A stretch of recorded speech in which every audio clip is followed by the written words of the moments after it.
This is a reading from Dispatch International. Freedom of the press cannot be limited without being lost. For more news and opinion in English, Danish, German and Swedish, go to dispatch-international.com. Author Maria Celander. Title: The Peaceful Way to Finish Off the West. Published on October 18, 2012. Writing from Copenhagen. The Islamist party Hizb ut-Tahrir's annual Scandinavian conference on October 14 was a resounding success this year. In front of thousands of enthusiastic onlookers in Denmark and Sweden, a clear message was conveyed. Our goal is for the caliphate to cover the Muslim world, including Spain, said Sheikh Isam Umayrah. The main venue is Bella Center in Copenhagen, but the conference also has live satellite links to 4 other venues in Denmark and 1 in Stockholm. Proceedings are also broadcast live on the internet. This rainy afternoon, Bella Center is transformed into a throng of women in full-length garments and headscarves and bearded men, mostly young people. A handful of journalists stand out like sore thumbs.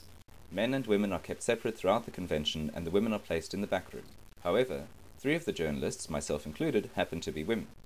Should we sit in the back with the other women, or in the front row where seats have been reserved for the journalists? After some palavering back and forth, we finally get permission to sit with the men, in the front row. Everything is handled with smiles and a soft touch.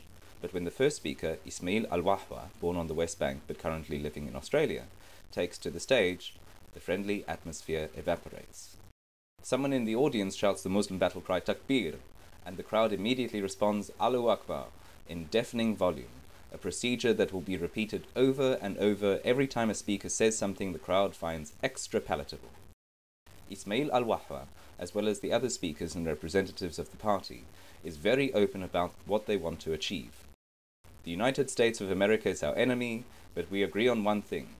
They say we want a new world order, and they are right. It's time for new leadership, and we will make sure it is Islam, says al-Wahwa. Secular governments cannot safeguard the interests of Muslims, he claims. And the same goes for so-called moderate Muslims. Leaders such as Egypt's Mohammed Morsi and Turkey's Abdullah Gül are taken to the cleaners. They are still slaves under capitalism. The people who want to find a happy medium are unbelievers, and we have prepared a special punishment for them, says keynote speaker Sheikh Isam Umayrah. The Shia Muslims of Iran also come in for their share of serious criticism. They have it wrong, but at least they are Muslims, and hopefully, with a little bit of help, they can be made to see the light, Umayrah philosophizes. The Arab Spring is only the beginning, but a very good and encouraging beginning.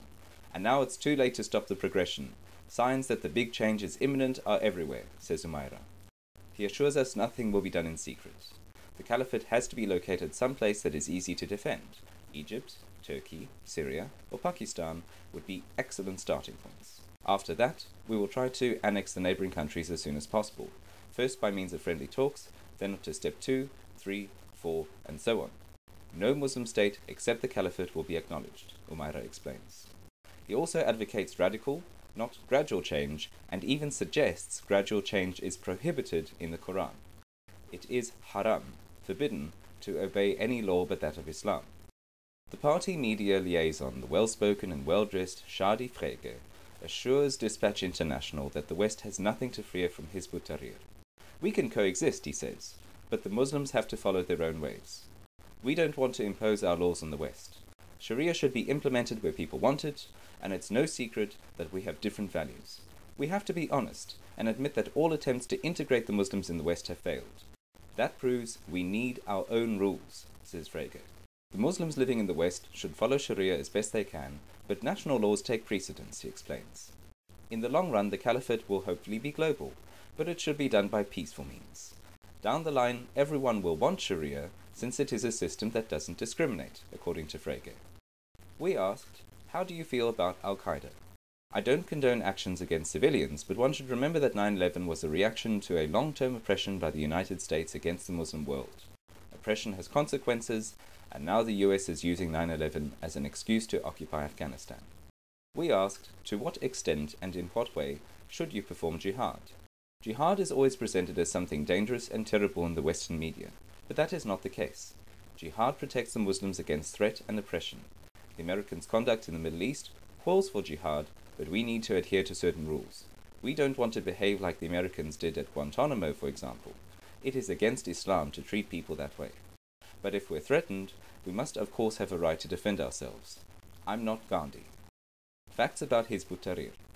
Hizb ut-Tahrir, the Freedom Party, was founded in 1953 in Jerusalem and is now represented in over 40 countries across the world, among others Sweden, Denmark and Great Britain. Even though the party is illegal in a number of Arab countries and Germany, it has approximately 1 million members. The expressed goal is to create a global Islamic state, a caliphate, under Sharia law. Officially, the party advocates non-violent means as a way to achieve this, but several leading members have been criticized for using harsh rhetoric against Israel and the United States. For instance, Supreme Leader Atta Abu Rishta said in 2006 that the Jews in Israel, the Hindus of Kashmir, and the Russians of Chechnya should be destroyed. This has been a reading from Dispatch International. Freedom of the press cannot be limited without being lost. For more news and opinion in English, Danish, German and Swedish, go to dispatch-international.com.